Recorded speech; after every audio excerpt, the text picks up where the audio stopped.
Good day everyone, I am Charlene Maysilliones and I am your first reporter on this topic about ICT and assessment of learning. So sa topic na ito, malalaman natin kung ano nga ba ang importansya ng ICT when it comes to education. Kasi alam naman natin that ICT actually plays a crucial role in modern education, especially when it comes to assessing students' learning. So, it actually provides teachers with various digital tools and platforms that make the assessment process more efficient, interactive, and meaningful. So, sa pamamagitan po ng ICT or sa pamamagitan ng topic na ito ay matutunan po natin na educators can gather or interpret and analyze data about students' performance.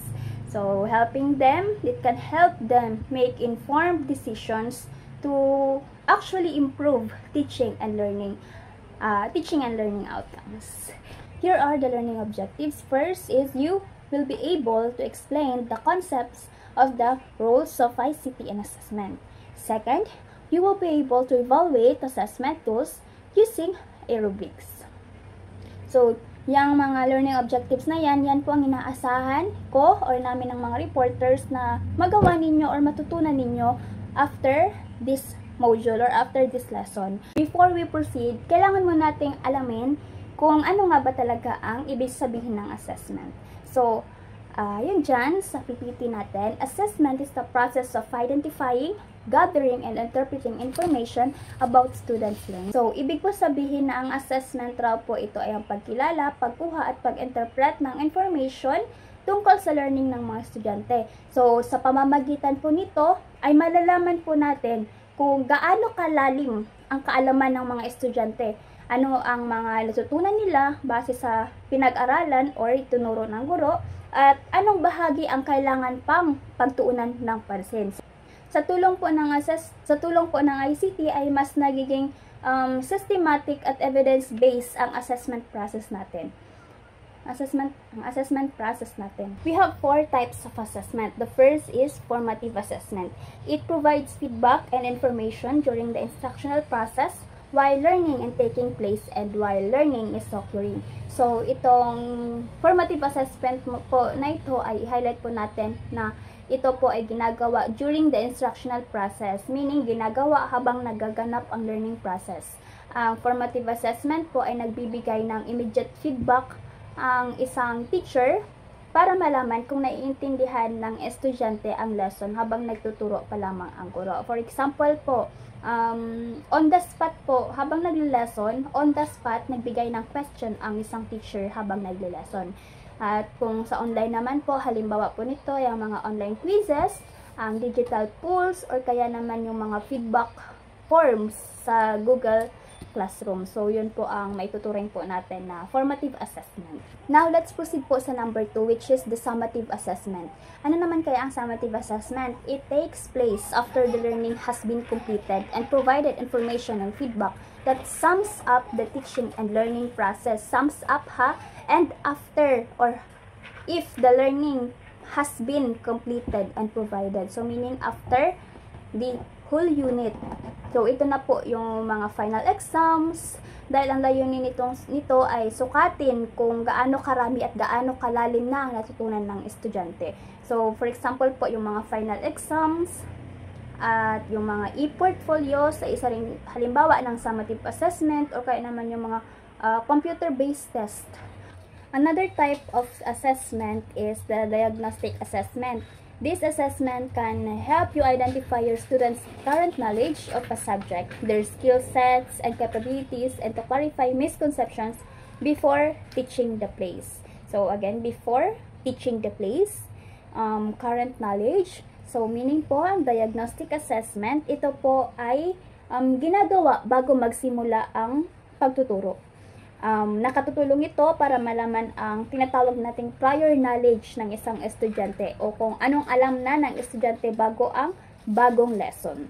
So, halimbawa po nito ay ang pretest Or kaya naman, kung online naman ang gagawa or online gagawin ang lesson or ituturo ang lesson, pwede po tayong gumawa ng online survey sa simula or bago magsimula ang klase. Now, let's proceed to the last type of assessment, which is the authentic assessment. So, authentic assessment po yung pinakalas. It describes the multiple forms of assessment that reflect student learning, achievement, motivation, and attitudes sa instructional relevant classroom activities. So, ito pong assessment na ito ay nakatuon na po, from the word authentic, nakatuon na po ito sa real-world task na pinapakita o nagpapakita ng kakayahan ng estudyante na gamitin ang natutunan nila sa totoong sitwasyon. Halimbawa, tinuruan ka ng teacher mo na gumawa ng video project. Now, in order for the teacher na ma-assess yung natutunan ng bata, ay kinakailangang gumawa ng estudyante ng video project. Now, tinuro rin po sa atin nung grade 12 tayo, tinuro sa atin yung research or sa subject na 3 eyes or kaya yung PR. Yung research tinuro po sa atin, and para po ma-assess yung natutunan natin ay pinagawa po tayo ng research presentation. Hanggang doon lamang po ang aking parte, at bilang kabuuan po or sa kabuuan po ng ating aking didiscuss sa inyo ay talagang napakalaking tulong ng ICT sa assessment process.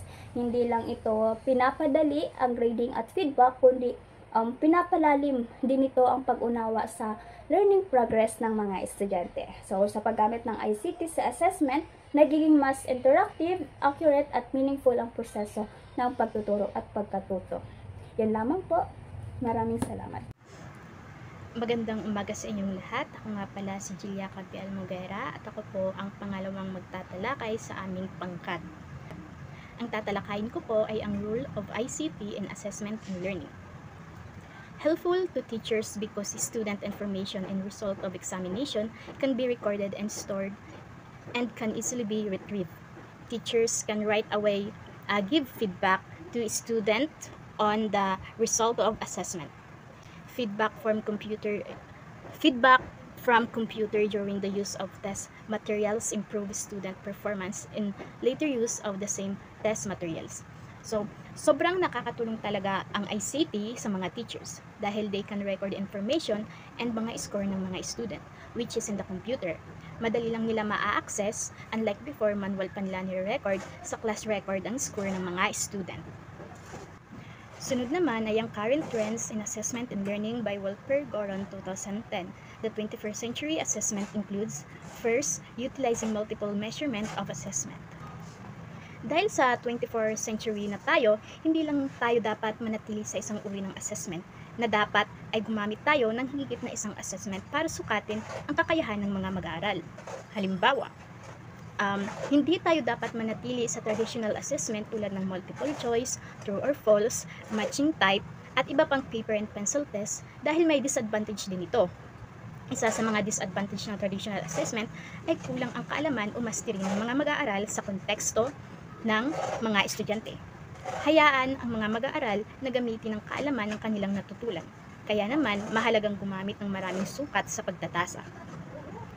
Number 2, increase the use of technology. Ang teknolohiya ay isinama sa edukasyon at napakahalagang gamitin din ito sa pagtatasa ng ating mga mag-aaral. Dahil hindi lamang ito naaakit ang mga mag-aaral sa pag-aaral, kundi nakatutulong din ito sa mga guro na madaling masuri ang pagkatuto ng mga mag-aaral. Na dapat natin gamitin ang edukasyong ito sa mga gamitang pang-teknolohiya upang mas masuri ang ating mga mag-aaral. Number 3, focus on the growth and development of learners.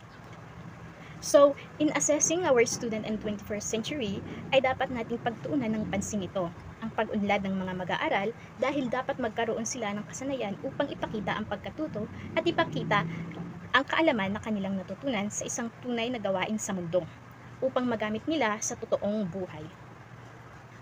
Number 4, differentiating the rules and responsibilities of stakeholders. Sa 21st century assessment na ito, ay dapat malaman ng guro at administrators at stakeholders o dapat alamin ang kanilang papel sa pagtatasa ng mga mag-aaral. Dapat silang magkaroon ng kolaborasyon kung paano nila mas ma-assess ang pag-aaral ng mga mag-aaral. The concept of classroom has been shifting recent year with dedication and purposefully designed learning space and seamless integration of technologies by Williams 2017. Educational technology is used to increase the efficiency of education in teaching, learning, and assessment by Kaiser and Ozcan 2011. Yun lamang po ang parte ng aking pagre-report at maraming salamat. Magandang umaga po sa inyong lahat. Ako po si Ginoong Justin B. Amaro. So ito pong aking ulat ay parte pa rin po ng ICT Assessment of Learning.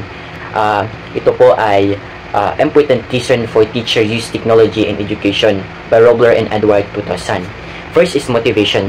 Sa panahon po natin ngayon, mas nagiging epektibo na po ang teknolohiya. Mas nagagamit na po siya. For example, sa pagtuturo, ang teacher ay gumagamit ng mga video presentation, gumagamit ng teknolohiya para sa paglalaro ng mga bata. So sa ganoong pong paraan, mas napupuko mo ang atensyon ng bata as makakakuha ka ng mataas na interes sa mga mag-aaral. So halimbawa, sa halip na magpabasa ka ng libro at aklat patungkol sa Romeo and Juliet, sa panahon po natin ngayon, ikaw po na guro ay ipapakita mo na ang patungkol sa Romeo and Juliet through video presentation.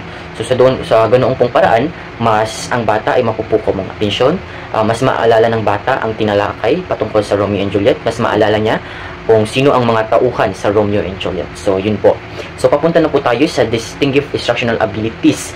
So may mga bagay na mas epektibo na maituturi sa teknolohiya kaysa traditional na paraan. Makakatulong ito upang mas gawing visible ang mga gawain. For example, ang teacher ay magpapakita ng distinction ng palaka o mga parte ng palaka. Sa halip na tunay na palaka, nag-download siya o gumamit siya ng stimulation app upang ipakita doon ng visual kung ano ang klaseng palaka yon. I-zoom niya, pwede niyang paikutin ang palaka. So sa ganoong pong paraan, mas hindi na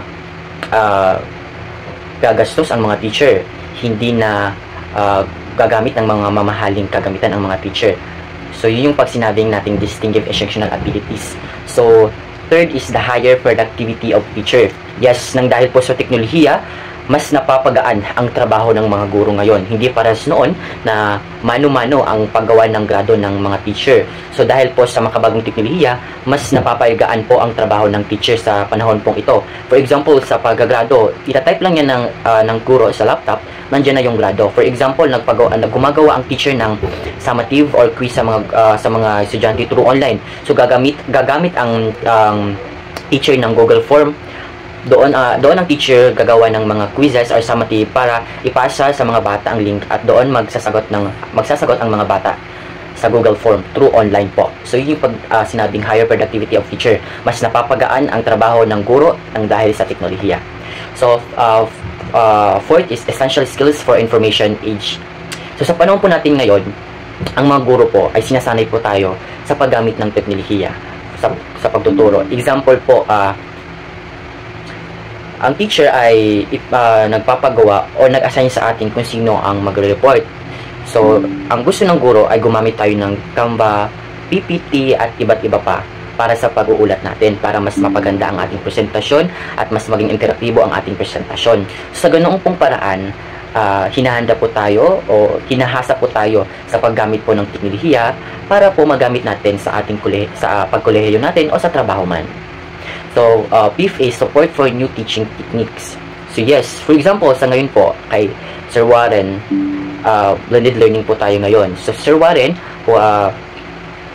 nag-send po siya ng mga video lesson niya at kailangan po adalan natin at modular. Si Sir Warren, nag-send siya ng modular para sagutan natin yon. So, yun po ang sinusuportahan niya, ang teknolohiya. Sinusuportahan niya anuman ang mga paggamit niya ng teknolohiya. So yun po yung support new teaching techniques.